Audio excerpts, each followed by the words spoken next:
এসেছি আমার YouTube channel travel with Argha the Bong explorer নিয়ে। আজকে আমি একটা ইন্ডিয়ার মধ্যেই ওয়ার্ল্ড ইউনেস্কো হেরিটেজ সাইট সম্পর্কে বলবো। আমাদের ছোটোবেলায় আমরা সবাই পড়েছি, সেটা হচ্ছে ইলোরা কেভস। তো আজকের ভিডিওতে আমি বলবো যে ইলোরাতে আপনি কী করে পৌঁছবেন কলকাতা থেকে, কোথায় কোথায় ইলোরা কেভসের মধ্যে আপনি যাবেন। এই মুহূর্তে 34টা কেভ জনসাধারণের জন্য মানে টুরিস্টের জন্য ওপেন করা আছে। এই 34টা কেভের মধ্যে কোনগুলো বুদ্ধিস্ট কেভ, কোনগুলো হিন্দু কেভ এবং কোনগুলো জৈন কেভ, তার সাথে সাথে এই 34টার মধ্যে কোনগুলো আপনাকে যেতেই হবে, সব কেভে আপনি যেতে পারবেন না, কোনগুলো গেলে আপনি কী কী ইনফরমেশান গ্যাদার করতে পারবেন সেই কেভগুলোতে গেলে, এই সব ইনফরমেশান আজকের আমি ভিডিওতে দেবো। ভিডিওর মধ্যে তো বলেই দিচ্ছি, এছাড়াও আমি শেষে আবার একবার আপনাদের কোন কেভগুলোতে আপনারা ইলোরাতে যাবেন সেগুলো বলে দেবো। তাই জন্যে অনুরোধ করছি ভিডিওটা পুরো দেখুন। ভিডিওটা অনেক ইনফরমেটিভও বটে, যেখানে অনেক ইনফরমেশন আপনি পাবেন। আর অবশ্যই একটা গাইড নেবেন, কেননা না হলে আপনি কেভগুলোতে গিয়ে কিছু বুঝতে পারবেন না, আপনার ইন্টারেস্ট গ্রো করবেন না, আপনার ভালো লাগবে না, আপনি তাড়াতাড়ি চলে আসবেন, আপনার যাওয়াটাই সার্থক হবে না। তো চলুন শুরু করা যাক আমার ইলোরা কেভ ভ্রমণের অভিজ্ঞতা।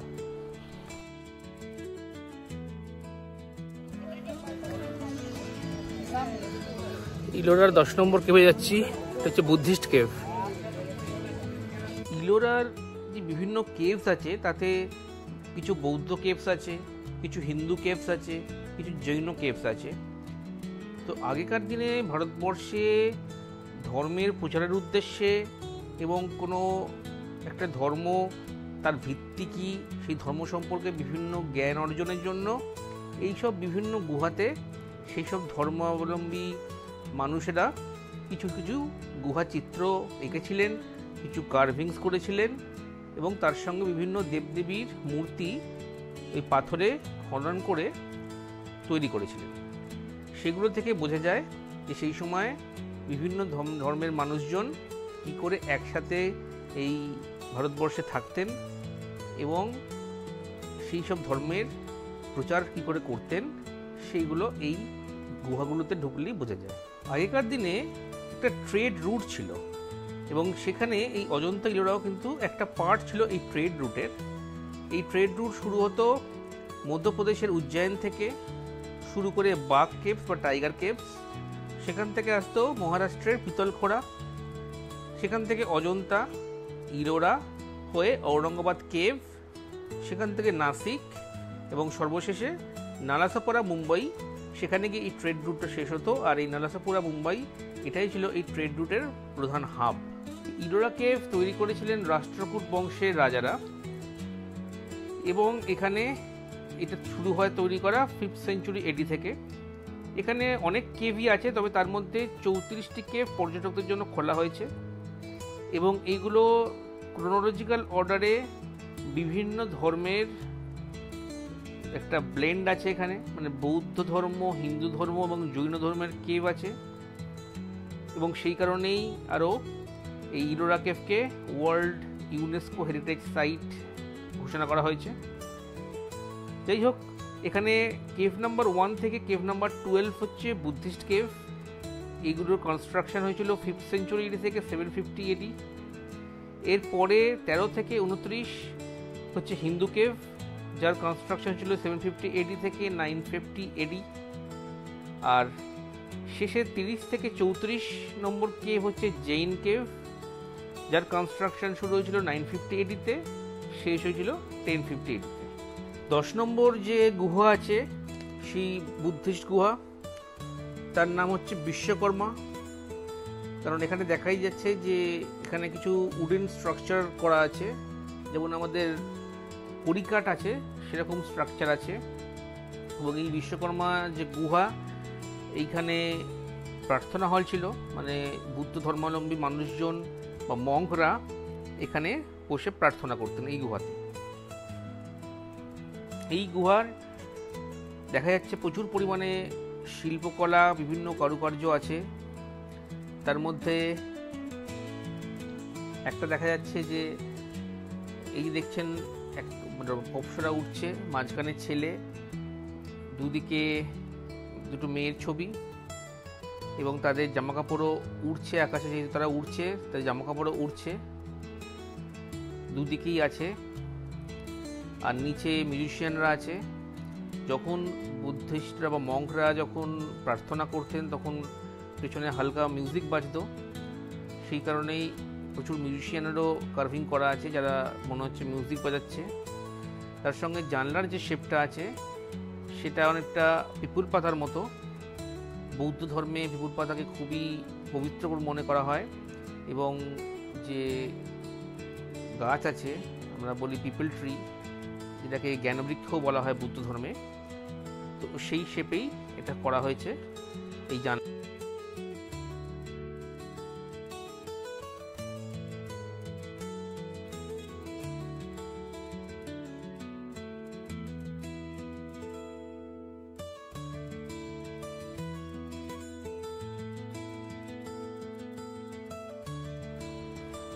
এটা হচ্ছে 12 নম্বর কেভ। এখানে দেখে মনে হচ্ছে একটা 3 স্টোরির একটা বড় বিল্ডিং আছে, কিন্তু এটা একটা কেভ। আর দেখে মনে হচ্ছে এরকম বিম, যেটা আমাদের এখন কনস্ট্রাকশন যেমন করে আলাদা আলাদা করে একতলা, তারপরে দোতলা, তারপরে 3 তলা, মাঝখানে বিম তৈরি করা, দেখে কিন্তু এরকম মনে হচ্ছে এটা মডার্ন আর্কিটেকচারের আদলে তৈরি করা হয়েছে। কিন্তু এটা কিন্তু একটা সিঙ্গেল রককে কেটে কেটে তৈরি করা হয়েছে, কোনোভাবে জুড়ে কিন্তু কিছু করা হয়নি। আর এই কেভের এই 3 তলাটা খুব ইম্পর্টেন্ট, তার কারণ এই 3 তলার মধ্যে লর্ড বুদ্ধর অনেক ইনকারনেশন আছে। বাঁ দিকে মানুষ বুদ্ধের ইনকারনেশন, আর ডান দিকে ভগবান বুদ্ধের ইনকারনেশন এখানে আছে। সেটা ভেতরে ঢুকলে ওপরে উঠলেই দেখা যায়। 10 অবতার কেভ, এটা 5টা অবতার আছে, আর বাকি 5 অবতার কৈলাস মন্দিরে শিফট হয়েছে। ইলোটাতে আমরা আপাতত বুদ্ধিস্ট কেভগুলো দেখে যাচ্ছি, হিন্দু কেভের দিকে। 10 নম্বর আর 12 নম্বর এই দুটো কেভ দেখলাম, এখন যাচ্ছি 16 নম্বরে। এই ইলোরার যে কৈলাস মন্দির, এটি একটি বিস্ময়ক মন্দির। তার কারণ আমি কিছু বলবো। যেটা শুরু করেছিলেন রাষ্ট্রকূট সাম্রাজ্যের রাজা কৃষ্ণ দ্য ফার্স্ট। এর খনন কার্য শুরু হয় 750 এডিতে, শেষ হয় 900 এডি, মানে হচ্ছে 150 বছর লেগেছিল এই মন্দিরটা কমপ্লিট করতে। আর এখানে 7টা জেনারেশন এই মন্দিরে কাজ করেছে। এই মন্দিরটা একটা রথের আকারে বানানো হয়েছে, এবং রথের বিভিন্ন পোর্শন, যেমন রথ টানার যে দড়ি, মাঝখানে বসার জায়গা, অ্যাক্সেল, চাকা, সেই শেপগুলো ভালো করে যদি ভেতরে দেখি তাহলে এগুলো সব বোঝা যাবে। আর এই মন্দিরটা তৈরি হয়েছে উত্তর ভারতের মন্দির শৈলী নাগারা এবং দক্ষিণ ভারতের মন্দির শৈলী দ্রাবিড়, এই দুটোর সংমিশ্রণে, মানে একটা হাইব্রিড মডেল, যাকে ভেসেরা বলা হয়। আর সাউথ ইন্ডিয়ার দুটো মন্দির অনেকটা এদের মতো দেখতে এবং এদের আদলেই বানানো হয়েছে। সেটা একটা হচ্ছে কাঞ্চিপুরমে কৈলাসনাথ মন্দির, আর একটা কর্ণাটকে বিরূপাক্ষ মন্দির। একটু আগে বলছিলাম না যে ইলোরা কৈলাস মন্দির একটা বিস্ময়কর মন্দির।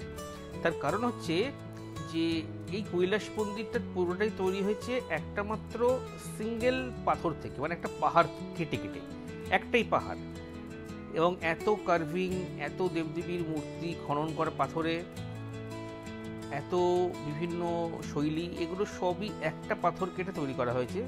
তো যিনি তৈরি করেছিলেন সেটার পদ্ধতিটা ছিল যে ক্লাইম্ব করে করে রকটা একদম পাহাড়ের ওপরে পৌঁছেছেন, পাহাড়ের টপে। পাহাড়ের টপ থেকে কাটতে কাটতে নিচে আসা হয়েছিল, এবং সম্ভবত ছেনি হাতুড়ি দিয়ে কাটা হয়েছিল। এত বড় মন্দির, সেই জন্য টাইম লেগেছিল 150 বছর, এবং 7টা জেনারেশন এই মন্দির তৈরিতে সাহায্য করেছিল। আর একটা বিস্ময়কর তথ্য হচ্ছে এই মন্দির তৈরি করার সময় 5 লক্ষ টন পাথরের ডেবরি কালেক্ট হয়েছিল, জড়ো হয়েছিল। মানে পাথর যেহেতু কাটছে, ফলে প্রচুর পরিমাণে ওয়েস্টেড পাথর জমা হয়েছিল, সেইটা 5 লক্ষ টন। এবং এই 5 লক্ষ টন সেই সময় কিভাবে ডিসপোজ করা হলো, কোথায় ফেলা হলো, কিভাবে ফেলা হলো, এগুলো এখনো বিষয়ে এর কোনো উত্তর এখনো পর্যন্ত কারোর কাছে নেই। এই হচ্ছে গণেশের মূর্তি। শুরুতেই গণেশের মূর্তি দিয়ে শুরু হচ্ছে, বিঘ্নহর্তা গণেশজি। এটা গজলক্ষ্মীর মূর্তি। দেখা যাচ্ছে যে মা লক্ষ্মীর দুদিকে দুটো হাতি, এবং নিচে দেখা যাচ্ছে জল, তাতে পাতা পড়ে আছে এবং পাতার ওপরে ডিউ আছে এবং সেখানে পাখিও আছে। মানে বোঝা যাচ্ছে কত ডিটেলে একটা মোমেন্ট ক্যাপচার করার জন্য এত শিল্পশৈলী তৈরি করা হয়েছে।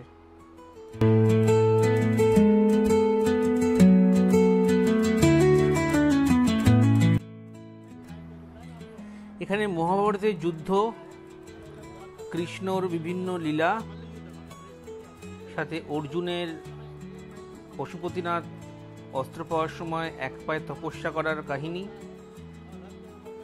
সাথে সাথে ভীম দ্বারা দুর্যোধন বধ, যশোদা মার কৃষ্ণকে মাখন খাওয়ানোর যে মুহূর্ত, এইগুলো সবই কার্ভিংয়ের মাধ্যমে এখানে ফুটিয়ে তোলা হয়েছে।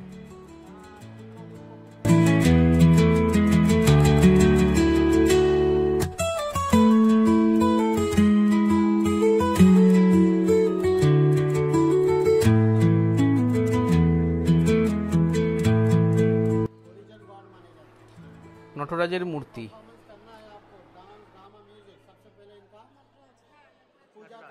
শ্রী রাবণের কৈলাস পর্বত তোলার মুহূর্তটা।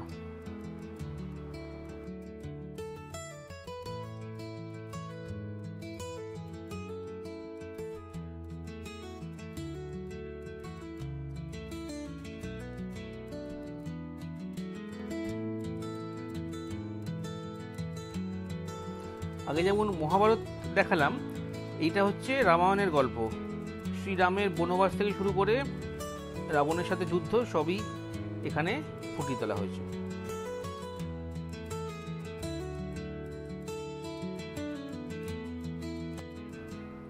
কৈলাস মন্দিরের ভেতরে আমরা প্রবেশ করলাম। এখানে শিবলিঙ্গ আছে, সেটা অবশ্যই দর্শন করবেন সবাই। আর এই কৈলাস মন্দিরের ভেতরে উপরের দিকে তাকালে রুফে কিছু গুহাচিত্র দেখতে পাবেন। যেরকম অজন্তায় যখন যাবেন তখন যেমন কিছু গুহাচিত্র দেখা যায়, এইখানেও কিন্তু গুহাচিত্র কিছু কিছু নিদর্শন পাবেন।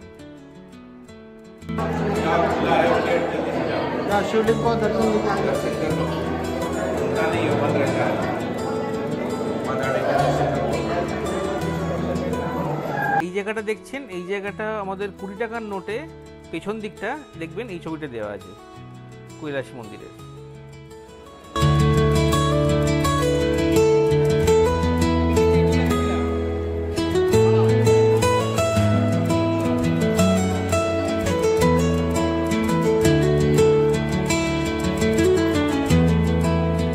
এবারে আমরা 32 নম্বর গুহায় প্রবেশ করলাম। এটা জৈন ধর্মাবলম্বীদের জন্য এই গুহাটা তৈরি হয়েছে। এখানে বিভিন্ন ধর্মগুরু জৈনদের সেই তাদের বিভিন্ন পাথর খোদাই করে শৈল্পিক ছবি আছে। তার সাথে যে মন্দিরটাও আছে, এই মন্দিরটাও একটা মনোলিথ স্ট্রাকচার থেকে, মানে একটা সিঙ্গেল পাথরকে উপর থেকে কেটে কেটে তৈরি করা হয়েছে। এবার এলাম 34 নম্বর গুহাতে। 34 নম্বর গুহাটা বেশ বড় এবং অনেকটা ওপেন স্পেস আছে, আর ভেতরটা বেশ অন্ধকার। আমরা যখন গিয়েছিলাম তখন দেখলাম যে সূর্যের আলো ভালো করে প্রবেশ করছে না, সেই জন্য প্রচুর পরিমাণে এখানে বাদুড় আছে, ফলে একটু সাবধানে যাবেন এই গুহাটাতে।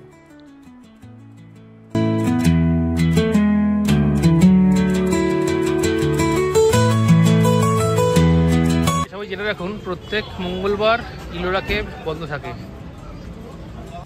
এই ইলোরা কেভ থেকে 1 কিলোমিটার দূরেই আছে শ্রী কৃষ্ণেশ্বর জ্যোতির্লিঙ্গ। এটা দ্বাদশ জ্যোতির্লিঙ্গের মধ্যে একটা জ্যোতির্লিঙ্গ। অবশ্যই দেখে নেবেন ইলোরা যাওয়ার সময়। আর যখন আপনি এখানে যাবেন চেষ্টা করবেন যে আপনি জুতো, আপনার মোবাইল সবই আপনার গাড়িতেই রেখে যান, কারণ এইগুলো নিয়ে প্রবেশ করা বা কোনো চামড়ার জিনিস নিয়ে প্রবেশ করা যাবে না। আর অবশ্যই খালি গায়ে প্রবেশ করতে হবে, ছেড়ে দেখে। কলকাতা থেকে ইলোরা যাবেন কি করে?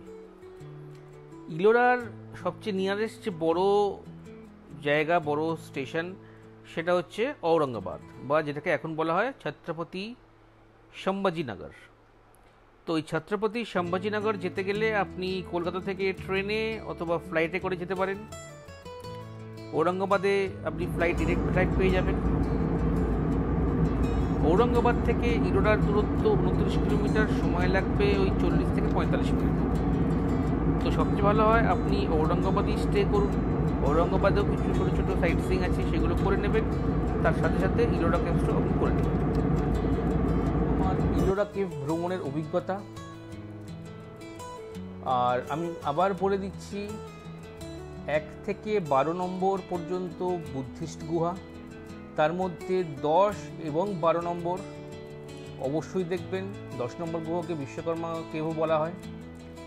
এরপরে 13 থেকে 29 পর্যন্ত হিন্দু কেভ, তার মধ্যে 16 নম্বর দেখতেই হবে। ইলোরাতে যদি মনে হয় যে আমি একটা কেভ দেখবো, তাহলে 16 নম্বর কেভ, যাকে কৈলাস মন্দির বলে, সেটা দেখতেই হবে। এছাড়া 15 নম্বর কেভটাও দেখবেন, দশাবতার কেভ বলা হয় 15 নম্বর কেভকে, সেটাও পারলে দেখে নেবেন। আর 30 থেকে 34 হচ্ছে জৈন কেভ, সেখানে 32 নম্বর দেখবেনই, যার আর এক নাম ইন্দ্রসভা। এছাড়াও 34টাও আপনি দেখতে পারেন। তাহলে 10, 12, 15, 16, 30, 32, 34 এই কেভগুলো আপনাকে দেখতে হবে। তো এই আমি যতটা পারলাম ইনফরমেশান দিলাম, খুব বেশি বড় করলাম না, তাহলে অত বোর লাগবে। সেখানে গিয়ে আপনারা এক্সপিরিয়েন্স করুন। অবশ্যই একটা গাইড নেবেন, তাহলে আপনারা আরও ভালো করে সুন্দর করে বুঝবেন, ঘুরতে আরও ভালো লাগবে। যদি ভিডিওটা ভালো লাগে অবশ্যই লাইক, কমেন্ট এবং বন্ধুদের মধ্যে শেয়ার করে দিন। যারা বাচ্চাদের নিয়ে যাচ্ছেন, যারা অজন্তা ইলোরা সম্পর্কে পড়াশোনা করছে, তাদেরকে পারলে নিয়ে যান, তাহলে যারা হিস্ট্রি পড়তে বোর হবে না, অথবা তাদের খুব সুন্দর করে মনে থাকবে, যেহেতু ভিজুয়াল মেমোরি আমাদের স্ট্রংগেস্ট মেমোরি, আমরা সবাই জানি। আর যদি আমার চ্যানেলটা ভালো লাগে অবশ্যই সাবস্ক্রাইব করে নেবেন। নতুন জায়গার সন্ধান আমি দিতেই থাকবো, পপুলার ডেস্টিনেশন বলুন, অফবিট ডেস্টিনেশন। সবাই সুস্থ থাকুন, ভালো থাকুন, নমস্কার।